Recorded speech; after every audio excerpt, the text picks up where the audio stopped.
Vraiment extraordinaire, quoi, de pouvoir revivre une vie. Et on se demande après, si nous, personnellement, qu'est-ce qu'on aimerait revivre dans notre vie, quoi. Et ben vous, par exemple. Je sais pas, j'étais en train de réfléchir pendant le film. À la fin de ma réponse de 3/4 d'heure, vous pourrez me dire ce que vous...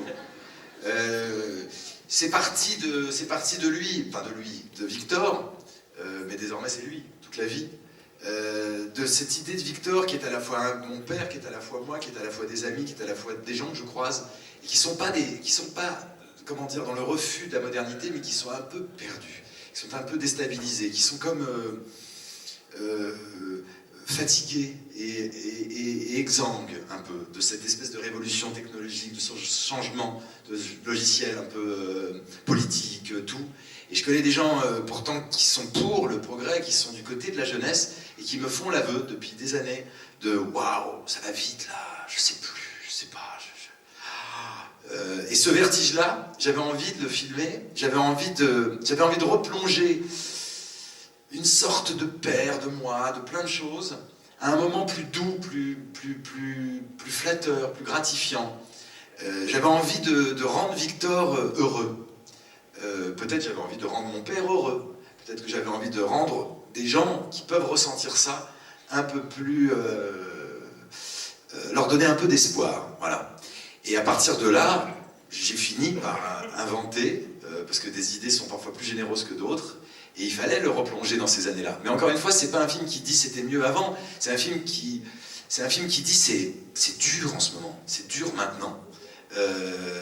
C'est plus compliqué, quoi. Et puis, il est amoureux, non pas des années 70, il est amoureux d'elle. Il est amoureux de lui-même, il est amoureux de sa jeunesse. Et ça, si j'avais écrit le film dans les années 80, j'aurais fait l'apologie des années 20. Hein. C'est arithmétique presque, ce qui nous a plongé dans les années 70. Et c'est greffé à ça, qui pouvait le faire partir là-bas. Et Victor est né. Et Victor, c'est un garçon un peu comme l'étaient certains cinéastes qui ne sait pas faire la différence entre l'actrice et sa femme, qui a tendance à vivre dans la fiction. Et puis Doria, et puis Michael, et puis tout ça, c'est emboîté, si je puis dire. Et ça m'a paru harmonieux. Et je voulais remercier Guillaume Canet, que ça fait le deuxième film que je vois qui est super, La promesse de la terre. Je me suis aussi très très bien régalée. Merci. Merci.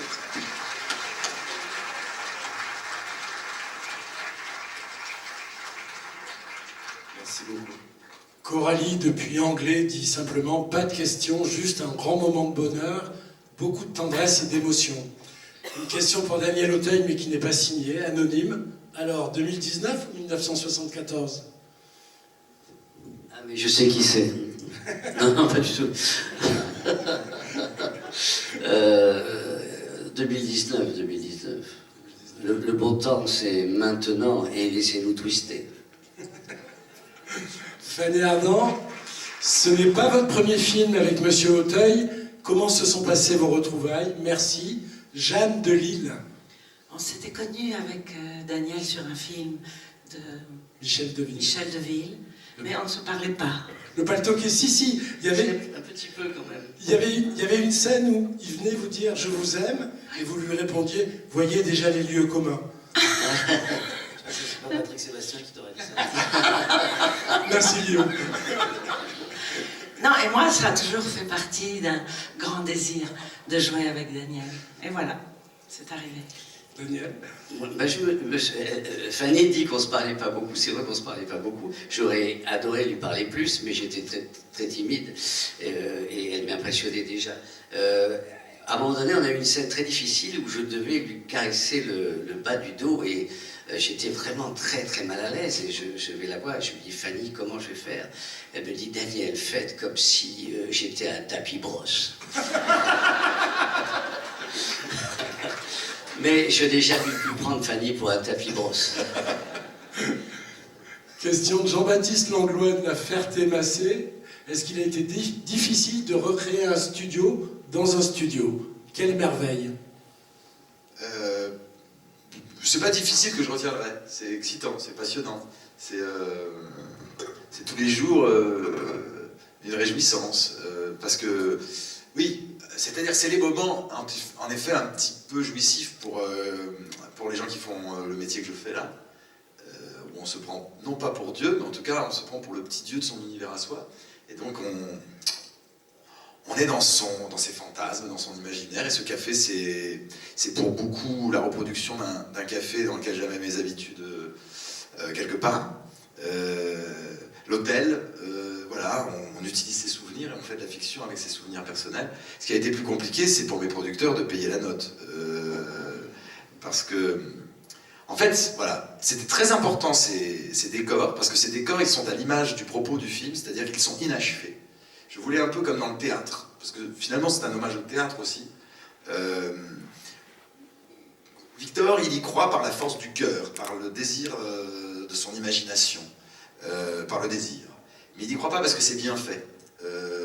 Antoine n'a pas eu le temps, ni les moyens, ni même l'envie peut-être, d'achever. On n'est pas dans Black Mirror ou dans un film technologique. J'ai pas très envie. Il n'a pas très envie. Et donc, on voit très bien ce qui se passe au-dessus. Et donc, nous, on vivait pareil dans cette illusion. Et l'illusion, elle fonctionne quand on a envie d'y croire, un peu comme quand tu mets deux chaises sur un plateau et qu'on te dit c'est Roméo et Juliette. Pourquoi n'avoir jamais fait rencontrer le personnage de Guillaume Canet avec celui de Daniel Auteuil? Question de Samuel de Rennes.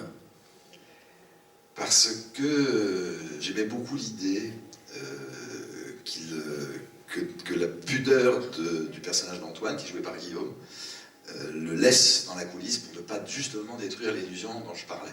À partir du moment où le créateur vient au-devant du sujet, c'est comme réveiller un somnambule. Ça manquait d'élégance. Donc je ne les confronte qu'à un moment, par l'oreillette, par la voix, par les mots, par la poésie en fait. Je suis chiant. Adeline de Reims, je tenais juste à dire à Doria Tillier qu'elle est devenue mon actrice préférée depuis Monsieur et Madame Adelman, une grande actrice. Merci. Elle a vu beaucoup de films ou pas? Comment dire ça? Elle a vu beaucoup de films pour dire ça? Merci. Du coup, je dois aussi remercier Nicolas. Merci. En quoi vous diriez qu'il a le plus changé entre les deux films? S'il a changé. Oui, il a changé. Je pense que le premier film, une première fois, c'est toujours très stressant. Enfin, non pas que les autres fois, on ne soit pas un peu angoissé, mais quand même, il avait gagné en assurance, et puis moi aussi en plus dans notre rapport. Donc c'était beaucoup plus détendu pour tout le monde. Enfin, le premier, c'était génial, hein, parce qu'on a beaucoup dit parfois, c'était un peu tendu, mais c'était quand même génial déjà. Mais là, c'était plus apaisé. C'était plus apaisé. C'était vraiment heureux.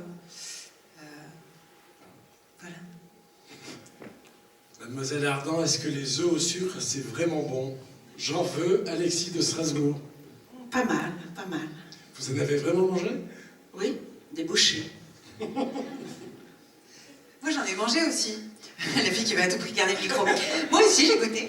Et d'une part, franchement, c'est bon, hein. On devrait l'inventer en dessert. C'est super bon.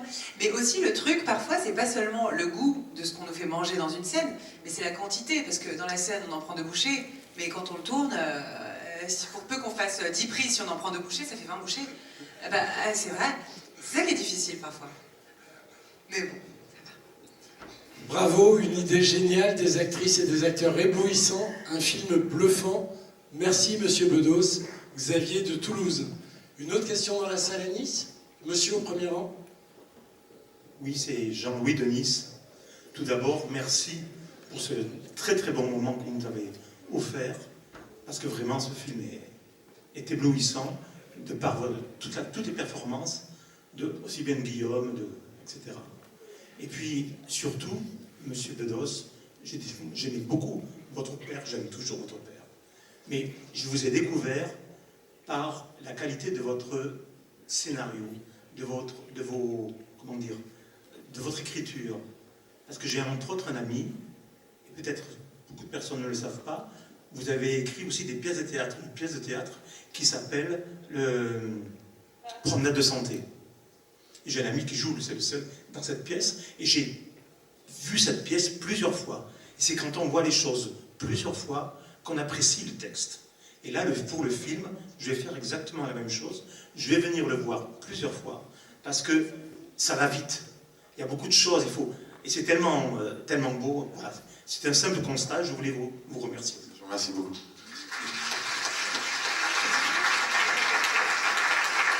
Ça touche beaucoup. Et là, c'est l'intervention de la soirée. C'est l'intervention de la soirée qui a le plus plu au producteur, en fait. C'est de se dire que tout le monde va aller voir le film plusieurs fois. Une question pour Michael. Bonsoir Michael Cohen. Ça fait quoi d'avoir de tels parents de cinéma? Vous êtes top. Thierry de Saint-Dizier. Thierry, non, je le connais Thierry en plus. Mais oui, c'est merveilleux, quoi, parce que c'est des acteurs et des actrices et des êtres humains que j'admire.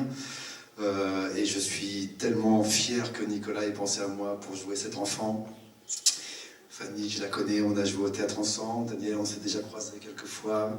Et j'espère avoir été un fils légitime.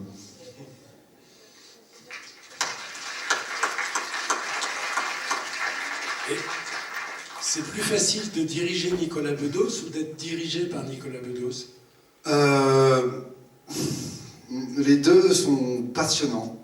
Moi, dans mon film, quand je l'ai mis en scène, Nicolas, j'avais envie qu'il soit fier de moi en tant que réalisateur, et puis moi, j'avais envie qu'il soit fier de moi en tant qu'acteur.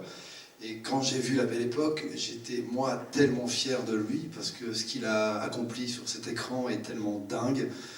Je savais qu'il avait ça en lui, mais je ne pensais pas que ça viendrait si vite. Et là, c'est là.